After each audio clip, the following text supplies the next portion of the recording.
Hello, folks. Welcome to my microphone. Hello again, folks. Welcome to another Sunday sort of intuitive AI book club. Something that we've been doing for a long while. If this is your first time joining, this is just a long-running, every third or sixth Sunday type of study club that I get together with a bunch of folks. Today is going to be a really quick one. We are going to just get our hands on Gemini, which is the latest class of models from Google. I'm going to show you how to get to it. It's actually quite easy. So without further ado, let's just show you how it works, and then we'll talk through it. So the easiest way right now is just type in MakerSuite at Google, and you will get to makersuite.google.com right here. Let's turn my camera on. I'm getting a little bit of screen tearing. Turns out when you use your streaming computer as your deep learning computer, when you reinstall video driver graphics, all sorts of stuff happens. So I apologize for the screen tearing you're seeing. I'm going to fix that by the next time. Maybe I'll have to get another streaming computer. But at any rate, we are at MakerSuite, which is now renamed Google AI Studio. Real quick disclaimer before I show you anything. I have worked on this at Google, so I'm biased and think it's great, but you have your chance to form your own opinion here by messing around with this new LLM yourself. So I invite you to try it out and make your own judgment. That being said, if you're in most regions, you can just get to MakerSuite here. We can type in something like, say hi. Let's close out this window. All right. Say hi to my book club. Let me turn on my video here for a second. I'm going to hit run.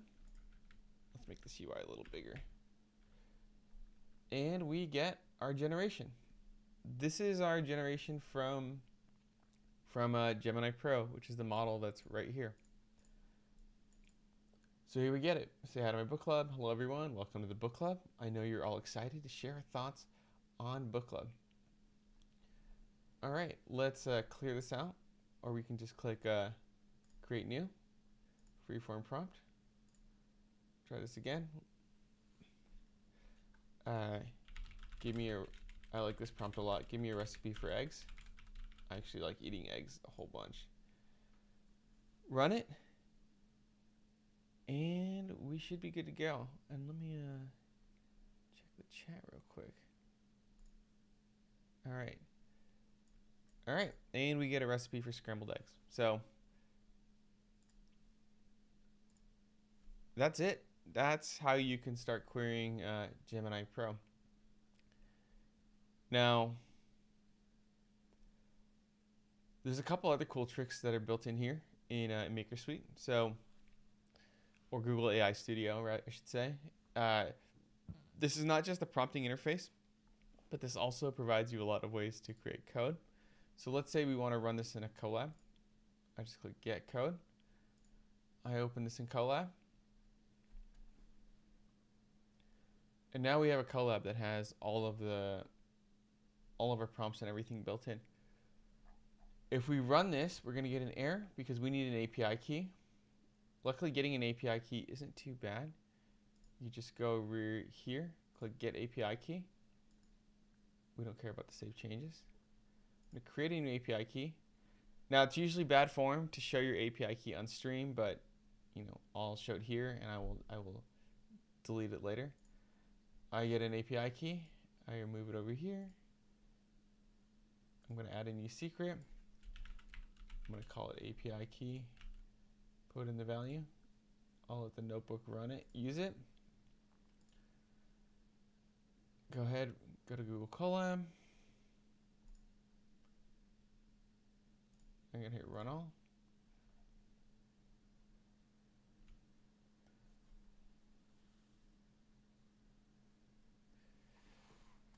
We'll give this just a moment.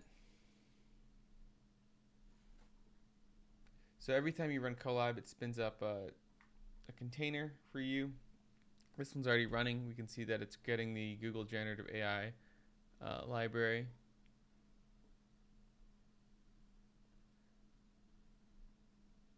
Now it should just be a second. Connecting this to Google Drive allows it to use images and stuff, which is quite handy. So I'll go ahead and let it get to my Google Drive.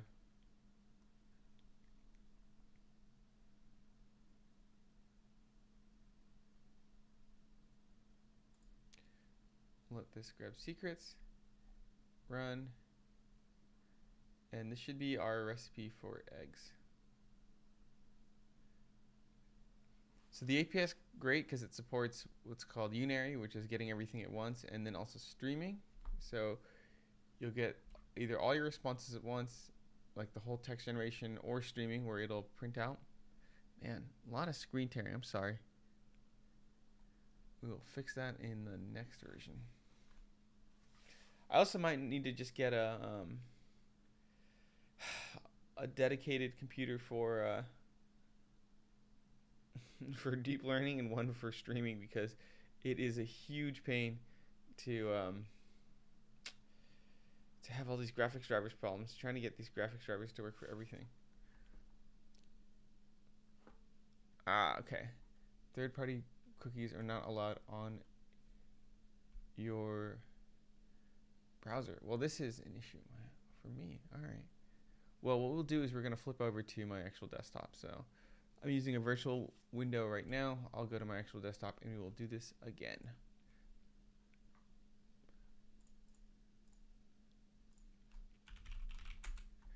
One moment, folks. You'll look at me while I pull up another screen.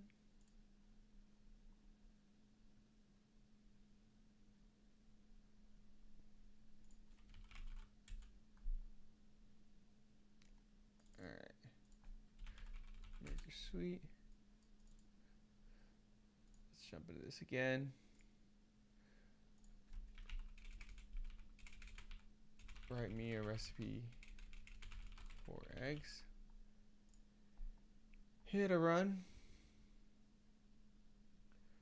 So we have that there. I'll go ahead and go back, go to Colab,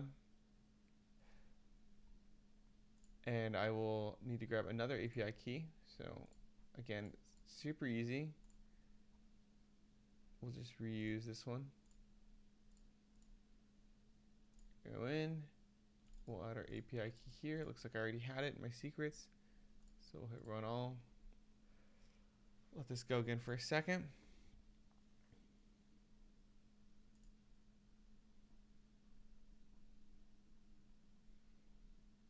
This will just take one moment once again. Yeah, I think between virtual computers and all the stuff needed for deep learning, like all the CUDA libraries and NVCC, all that, hard to get everything lined up, working all at once.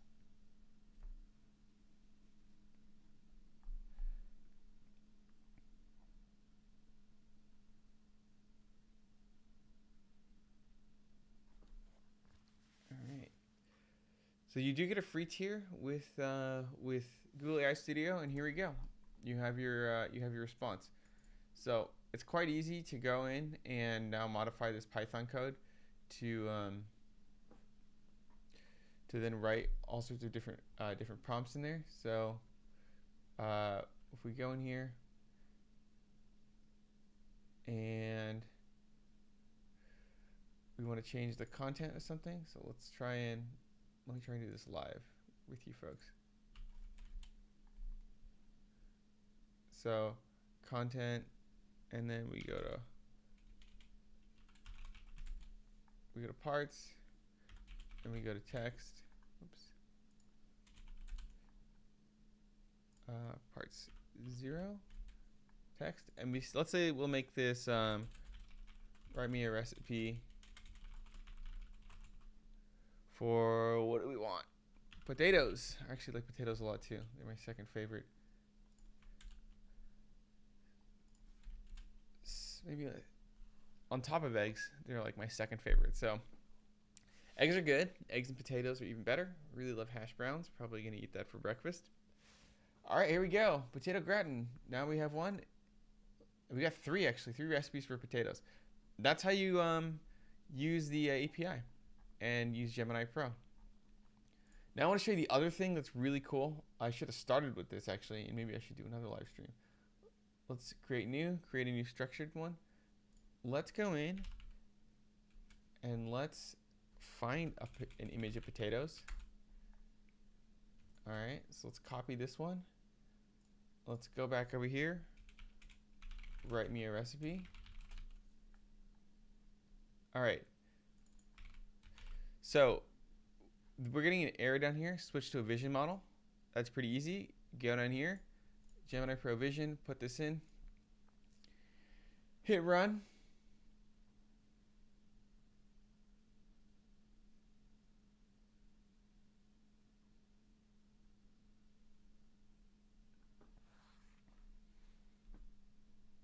All right, again, mashed potatoes, and that is a very festive holiday meal.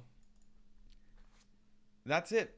That's how you use Gemini Pro and Gemini Pro Vision. Very easy to go get your own API keys. All you got to do is get the Maker Suite, click Get API Keys. You'll have them all over here. You can run this from the command line as well. So if you want to run all this stuff from the terminal, it is more than possible. So let's paste that in. Let me grab the API key real quick.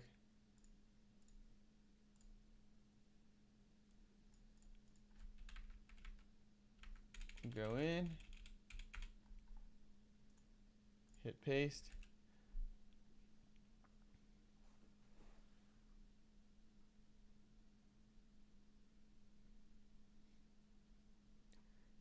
And then we get our safety filters and we get a story about a magical backpack. So